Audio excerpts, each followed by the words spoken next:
సుమన్ టీవీలో మీ business promotions కోసం ఈ కింది నెంబర్ను సంప్రదించగలరు.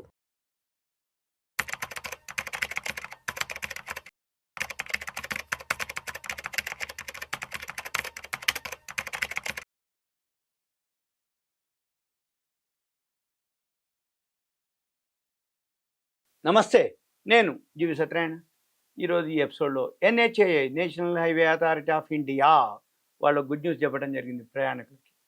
మనము ఈ మధ్యకాలంలో చూస్తున్నాం, దసరా వచ్చింది, సంక్రాంతి వచ్చింది అంటే టోల్ గేట్ల దగ్గర అసలు జర్నీ కంటే ఎంత టైం తీసుకుంటుంది అనేది ఈ మధ్యకాలంలో మనం బాగా అనుభవిస్తున్నాం. అయితే వాళ్ళందరికీ కాదు, అందరికీ national highway authority of India వాళ్ళు ఒక గుడ్ న్యూస్ చెప్పడం జరిగింది. మనం ఏదైతే outer ring road, regional ring road, మనం టోల్ గేట్ ఎక్కడైతే వెళ్తామో ఈ టోల్ గేట్కి ఇప్పుడు స్మార్ట్ కార్డులు ఇస్తారు. అదేందో ఈ దీంట్లో చూద్దాం. అయితే మనం హైవేలో ఏదైతే ప్రయాణం చేస్తామో వాళ్ళందరికీ ఏదైతే ఈ స్మార్ట్ కార్డు పథకం అనమాట, అది వస్తుందిగా రాబోయే రోజుల్లో. అయితే ఎక్కువ శాతం ఏంటంటే మనము ఏదైతే పేమెంట్ చేస్తామో అది చాలా వరకు తగ్గుతుంది. రెండోది ఫాస్ట్గా మనకి ఈ వ్యవస్థ ఏదైతే స్మార్ట్ కార్డ్ వ్యవస్థ ఉందో అమల్లోకి రాబోతుందని చెప్పడం జరిగింది. అయితే ఈ జాతీయ రహదారులను ఉపయోగించే ఏదైతే మనం జర్నీ చేసేవాళ్ళు అంటే బస్సులు అనుకోండి, ట్రావెల్స్ అనుకోండి, టూరిస్టులు అనుకోండి, ఎప్పుడైతే ఎక్కువ శాతం జనరల్గా అందరూ వీకెండ్ కానీ, ఫెస్టివల్స్ కానీ, వీళ్ళందరూ ఎవరైతే ప్రయాణికులు వాళ్ళ సొంత కారు అనుకోండి, ట్రావెల్స్ అనుకోండి, బస్సులు అనుకోండి, వీళ్ళందరికీ ఏదైతే ఉందో ఈ మామూలు సాధారణ ప్రయాణికులకు కూడా ఇది గుడ్ న్యూస్గా అవుతుందన్నమాట. ఇదేంటో చూద్దాము. అయితే ఈ ఏవైతే టోల్ బూతులు ఉంటాయి, ఇక్కడ ఏం జరుగుతుందంటే monthly toll tax smart card అనమాట. ఇది అనమాట మనం ఇప్పుడు ఏదైతే జర్నీ చేస్తామో అన్ని టోల్ బూతులల్లో మంత్లీ టోల్ ట్యాక్స్ స్మార్ట్ కార్డుని కేంద్ర ప్రభుత్వం ఇవ్వటానికి ప్రయత్నం చేస్తుంది, ఆలోచిస్తుంది. ఇప్పుడు రాబోయే రోజుల్లో అది వస్తుంది అనమాట. ఏది స్మార్ట్ కార్డు, ఏది టోల్ ట్యాక్స్కి.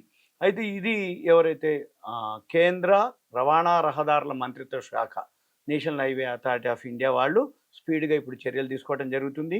అయితే దీనికి సంబంధించిన ఏదైతే మన కేంద్ర మంత్రి గారు నితిన్ గడ్కరీ ఇటీవల ఈ పథకాన్ని ప్రవేశపెట్టడానికి ఫేవర్గా అనుకూలంగా ఉన్నట్టుగా అనౌన్స్ చేయడం కూడా జరిగింది, వెల్లడించడం జరిగింది. అయితే ఈ స్మార్ట్ కార్డు వల్ల ప్రయోజనాలు ఏంటిదో చూద్దాం. ఇది అమల్లో కనుకొస్తే మనకి అన్ని టోల్ ప్లాజాలలో ఈ కార్డు చెల్లుతుంది. ఈ కార్డు ద్వారా ఏమవుతుందంటే టోల్ ఛార్జీలపై తగ్గింపు వస్తుందని వివిధ నివేదికలు చెప్తున్నాయి. అయితే ఈ కొత్త ఏదైతే స్మార్ట్ కార్డు ఉందో ఇది సాధారణ ప్రయాణికులకు టోల్ ఛార్జీలు తగ్గించి వారిపై ఆర్థిక భారాన్ని తగ్గిస్తుంది. అయితే ఇందులో ఎక్కువ శాతం మన వాణిజ్య వాహనాలు అంటే కమర్షియల్ వెహికల్స్, లేదు లాంగ్ జర్నీ చేసేవాళ్ళు, వాళ్ళందరికీ ఉపశమనం ఉంటుంది. దీని ద్వారా సాధారణ ప్రయాణికులు, కమర్షియల్ వెహికల్స్, ఎక్స్ప్రెస్ వేలో తరచుగా అంటే ఎక్కువ జర్నీ చేసే వాళ్ళందరికీ కూడా ఇది బాగా మేలు జరుగుతుంది. అయితే ఈ స్మార్ట్ కార్డు ఏంటిది, దీంట్లో ఏమవుతుందంటే పేమెంట్ చేయటం ఈజీగా ఉంటుంది, సరళీకృతం. ఇది అద్భుతంగా పనిచేస్తుందని దీనికి సంబంధించినటువంటి నిపుణులు చెప్పడం జరుగుతుంది. అయితే ప్రత్యేకంగా వాణిజ్య వాహనాలు, తరచుగా ప్రయాణించే వాహనాలు, ఎక్స్ప్రెస్ వేలపై గడిపే ట్రాకింగ్ చేసినటువంటి వాహనాలకి ఈ పథకంలో ప్రయోజనాలు ఎక్కువ పొందుతాయని అంచనాలు వేయటం జరిగింది. అయితే ఈ టోల్ వ్యాప్తిలో ఉన్నటువంటి సమస్యలన్నీ కూడా ఈ కార్డు ద్వారా ప్రభావవంతంగా పనిచేస్తుంది అనేది, అంటే సమస్యలు తగ్గించడానికి. అయితే ఈ కార్డు యొక్క లక్ష్యం ఏమిటి అంటే ఇది ప్రయాణికులు త్వరగా, సులభంగా టోల్గేట్లో ఆగకుండా ఫాస్ట్గా వెళ్ళిపోవటానికి, చెల్లింపులు కూడా ఆటోమేటిక్గా అయిపోతూ ఉంటాయి. అయితే ఇది జాతీయ రహదారులపై ప్రయాణించే వాళ్ళకి టైం బాగా సేవ్ అవుతుంది. దీని ద్వారా ఎక్కువ ప్రయోజనాలు వస్తాయి. అయితే ఆర్థిక భారం కూడా, అంటే పైసలు తక్కువ ఉంటాయి అన్నమాట ఈ ఛార్జ్ చేయటం వల్ల. దీన్ని ఆర్థిక భారం తగ్గటం, సరళమైనటువంటి చెల్లింపు వ్యవస్థలు అంటే ఏంది, మనం ఈ కార్డు ఎప్పుడైతే తీసుకున్నాం ఇక మామూలు మన పేమెంట్లో మాత్రం దీన్ని రీఛార్జ్ చేసుకోవటం సెల్ ఫోన్ టైప్లో.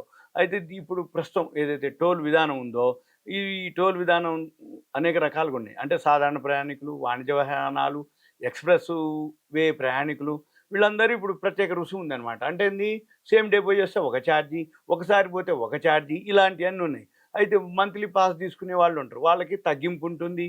అయితే తక్కువ రుసుములు చెల్లించే అవకాశాలు ఉంటాయి. అయితే ఈ కొత్త స్మార్ట్ పథకం ద్వారా అయితే ఇవన్నీ కూడా ఏమి లేకుండా సులభంగా ప్రతి ప్రయాణికుడు కూడా ఈ స్మార్ట్ కార్డు ఉపయోగించి టోలు చెల్లింపులు ఈజీగా చేసుకునే అవకాశం ఉంటుంది అని చెప్పడం జరిగింది. అయితే ఇదంతా ఎలా వర్కౌట్ అయింది అంటే GNSSR ఆధారిత టోల్ వ్యవస్థ జిఎన్ఎస్ఎస్. అంటే కేంద్ర ప్రభుత్వం ఏదైతే ఉందో global navigation satellite system, GNSS global navigation satellite system. దాని ద్వారా ఈ టోల్ విధానాన్ని అంతా కూడా లింక్ చేస్తారు. ఈ జిఎన్ఎస్ఎస్ శాటిలైట్ సిస్టమ్ ద్వారా టోల్ గేటుని లింక్ చేయడం వలన వాహనాల వేగం, మార్గము, దూరము ఆధారంగానే టోల్ బిల్లు వసూలు వస్తుంది. ఏది దాంతోటే సమర్థవంతంగా ఇది వసూలు చేయటం, అమలు చేయడం కూడా జరుగుతుంది. అంటే ఏంది, మనం ఎంత జర్నీ చేస్తున్నాం, ఎంత స్పీడ్ పోతున్నాం, ఎంత దూరం పోతున్నాం, ఎంత జర్నీ చేస్తున్నాం, ఎంత దూరం పోతావు, నీది అంటే కమర్షియల్ వెహికలా, పర్సనల్ వెహికలా, ఇవన్నీ ఏవైతే ఉన్నాయో ఇవన్నిటిని చూసి అదే టోల్ వ్యవస్థని ఇది సమర్థవంతంగా అమలు చేస్తుంది. అయితే ఈ జిఎన్ఎస్ వ్యవస్థలో కొంచెం అంటే చిన్న పరికరాలు ఉపయోగించి పనితీరు మెరుగుపరిచేలా చేయటం జరుగుతుంది. ఇదంతా రాబోయే రోజుల్లో వింటాము, చూస్తాము. మళ్ళీ ఏదైనా అయినప్పుడు మళ్ళీ కొత్తగా చేంజెస్ వచ్చినప్పుడు నేను మీకు మళ్ళీ అప్డేట్ చేస్తాను. Thank you. సెలవు.